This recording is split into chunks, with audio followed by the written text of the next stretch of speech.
पीटीपीएससी exam में स्रोतों से प्रश्न पूछे जाते हैं। आज हम उन्हीं बिंदुओं पर चर्चा करेंगे।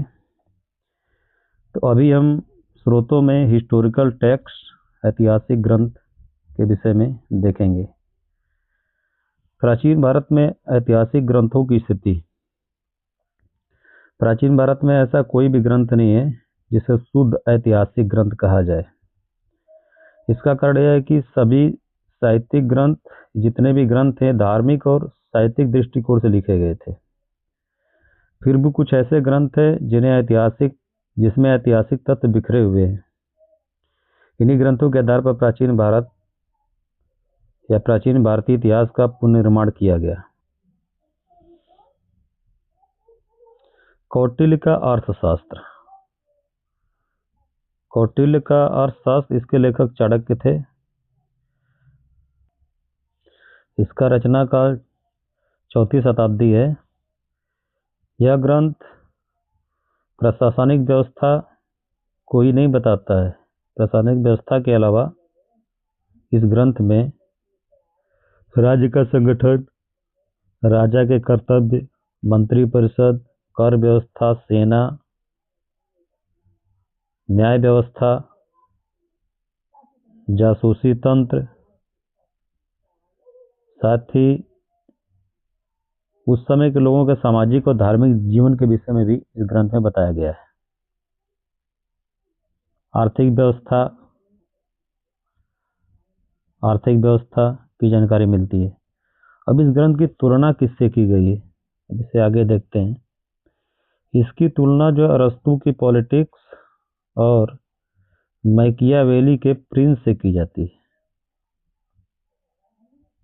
अरस्तू के पॉलिटिक्स और मैकियावेली के प्रिंस से की जाती है। अर्थशास्त्र प्राचीन भारत का सबसे महत्वपूर्ण प्रशासनिक ग्रंथ है।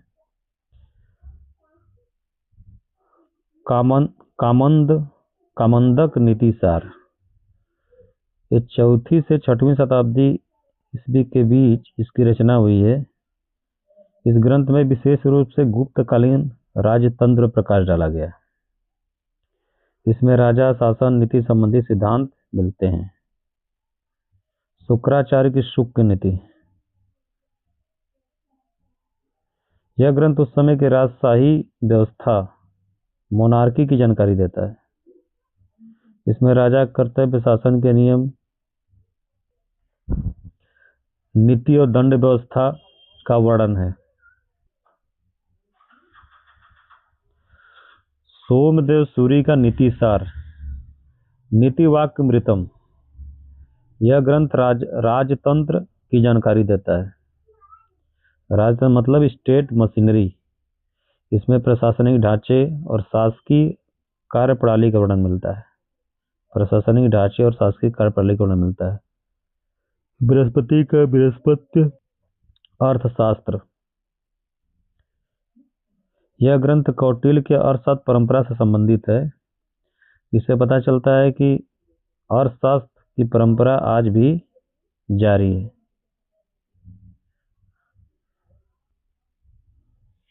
राजतरंगिणी, प्राचीन भारत की सर्वश्रेष्ठ ऐतिहासिक ग्रंथ। ये प्राचीन भारत का सर्वश्रेष्ठ ऐतिहासिक ग्रंथ राजतरंगिणी को कहा जाता है। इसके लेखक कल्लड़ थे। ये 12वीं शताब्दी ईस्वी का ग्रंथ है। राजतरंगिणी का मतलब होता है राजाओं की धारा या राजाओं की श्रृंखला।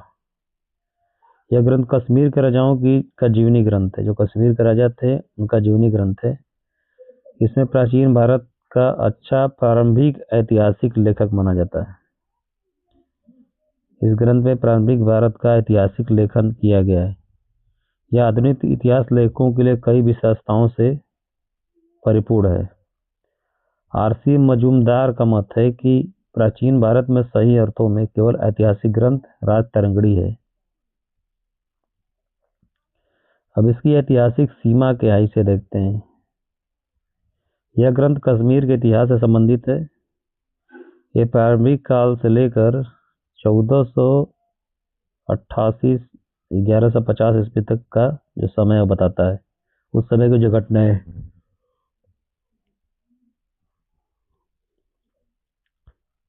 7वीं शताब्दी ईस्वी के पहले का जो इसमें वर्णन है वह परंपराओं, किंवदंतियों, कल्पनाओं का मिश्रण है।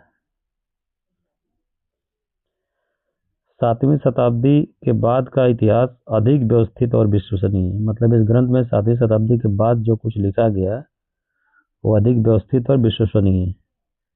गुजरात के इतिहास से संबंधित ग्रंथ क्रॉनिकल्स, ये ग्रंथ गुजरात के क्षेत्रीय इतिहास पर प्रकाश डालते हैं। जैसे हमारे पास ये प्रबंध कोश राजशेखर के द्वारा लिखा गया, अमीर मदमर्दन जय सिंह, तेजपाल प्रशस्ति वस्तुपाल, प्रबंध चिंतामणि मेरुतुंग। अब एग्जाम के लिए क्या इंपॉर्टेंट इसमें देखते हैं।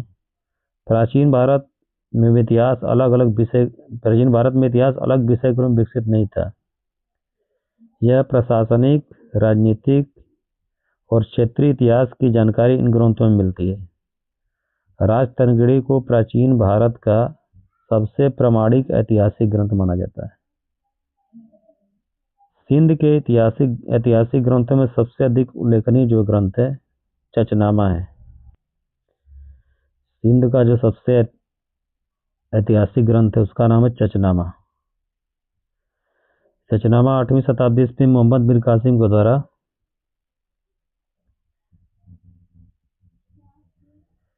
चचनामा जो है 8वीं शताब्दी में मोहम्मद बिन कासिम के द्वारा काजी इस्माइल ने तारीख सिंध व हिंद नामक पुस्तक लिखी। इसका अर्थ है सिंध या हिंद का इतिहास। यह पुस्तक अरबी भाषा में लिखी गई, जिसका फारसी में अनुवाद अली बिन हमीद कूफी ने 1216 ईस्वी में किया। चचनामा को फतहनामा या सिंध भी कहा जाता है। इसमें मोहम्मद बिन कासिम द्वारा 711 से 712 ईस्वी तक का विस्तृत वर्णन दिया गया है।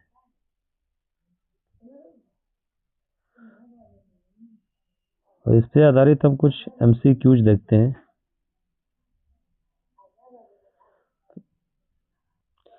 प्राचीन भारत में इतिहास स्वतंत्र विषय के रूप में विकसित क्यों नहीं हुआ? धार्मिक और साहित्यिक दृष्टि हावी होने के कारण। प्राचीन भारतीय इतिहास के पुनर्निर्माण का प्रमुख आधार क्या है? साहित्य को धार्मिक ग्रंथ।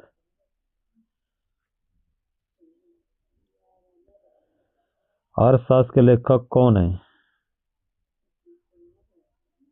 कौटिल्य या चाणक्य। कौटिल्य का अर्थशास्त्र किस शताब्दी से संबंधित है? 4वीं शताब्दी का है। अर्थशास्त्र किस विषय से संबंधित है? प्रशासनिक व राजनीतिक।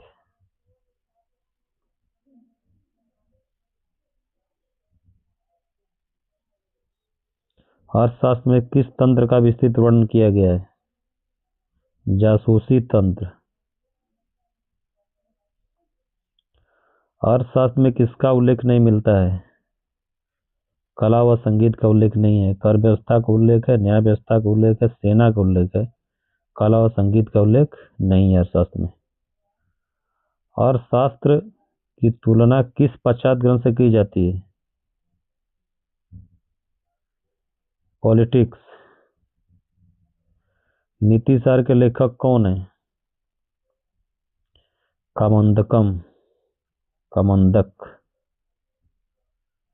कामोदक का नीतिसार किस काल से संबंधित है? गुप्त काल से संबंधित है। शुक्र नीतिसार के रचयिता कौन है? शुक्राचार्य।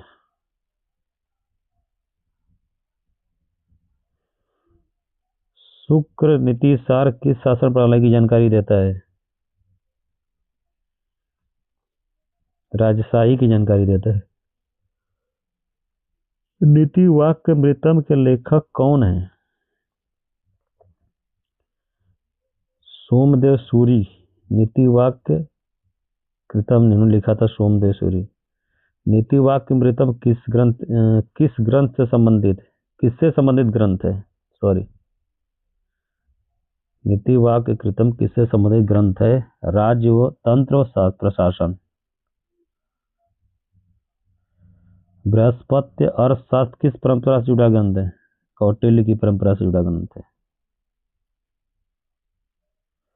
राजतरंगिणी के लेखक कौन है? कल्लड़। राजतरंगिणी किस शताब्दी में लिखी गई? 12वीं शताब्दी में लिखी गई राजतरंगिणी। राजतरंगिणी का शाब्दिक अर्थ क्या है? राजाओं की धारा। राजतरंगिणी किस क्षेत्र के इतिहास संबंधित है? कश्मीर। राजतरंगिणी को किसने प्राचीन भारत का एकमात्र ऐतिहासिक ग्रंथ माना? आर.सी. मजूमदार।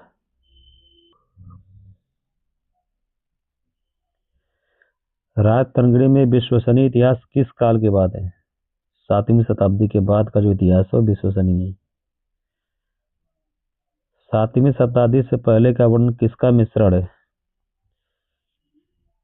किंवदंती व कल्पनाओं का मिक्सचर है राजतरंगिणी में। प्रबंध चिंतामणि के लेखक कौन है? मेरुतुंग।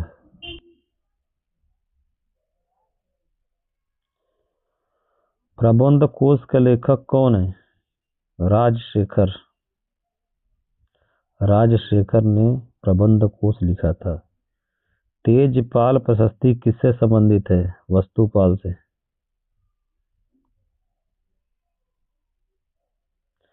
गुजरात के इतिहास से संबंधित ग्रंथ किस श्रेणी में आते हैं? क्षेत्रीय इतिहास। सिंध के इतिहास का प्रसिद्ध ग्रंथ कौन सा है? चचनामा। चचनामा का अन्य नाम क्या है? फतहनामा है सिंध।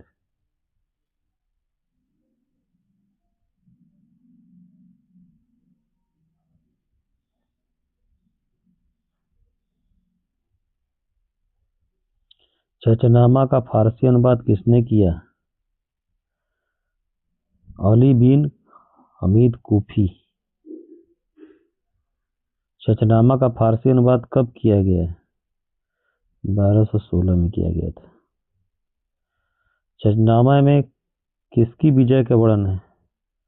मोहम्मद बिन कासिम के विजय का वर्णन। चचनामा में मोहम्मद बिन कासिम के विजय का वर्णन है। मोहम्मद बिन कासिम ने सिंध पर कब विजय प्राप्त की? 711 से 712 के बीच। तारीख सिंध व हिंद का अर्थ है सिंध या हिंद का इतिहास। सिंध या हिंद का इतिहास। चचनामा किस प्रकार का ग्रंथ है? ऐतिहासिक विवरण।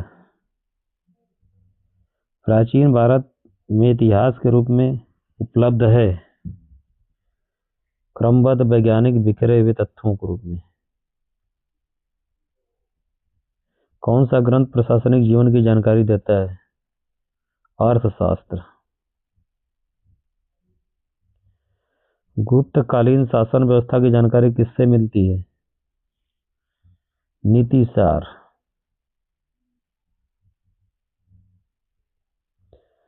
राज्य मशीनरी का वर्णन किस ग्रंथ में है? नीतिवाक्यामृतम। प्राचीन भारत का सर्वश्रेष्ठ ऐतिहासिक ग्रंथ कौन सा है? राजतरंगिणी।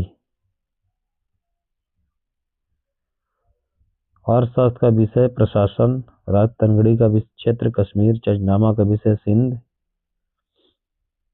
सुकृति राजा कर्तव्य। नीतिसार राजनीतिक सिद्धांत। बृहस्पति अर्थशास्त्र अर्थशास्त्र परंपरा। प्रबंध चिंतामणि गुजरात इतिहास। राजतरंगिणी की सीमा 1150 ईस्वी तक।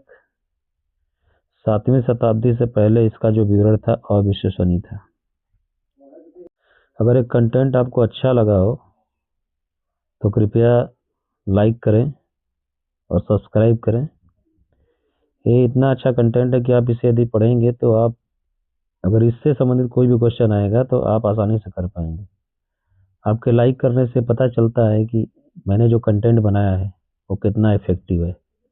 तो आपसे रिक्वेस्ट है कि कंटेंट को लाइक कर दें, और अगला वीडियो आज ही मैं 8 बजे रात में डालूँगा। तो आपको अगर उस वीडियो से कुछ बेनिफिट मिल रहा हो तो आप चैनल को सब्सक्राइब कर लें, ताकि आपको नेक्स्ट वीडियो आसानी से मिल जाए और मिस ना हो। धन्यवाद।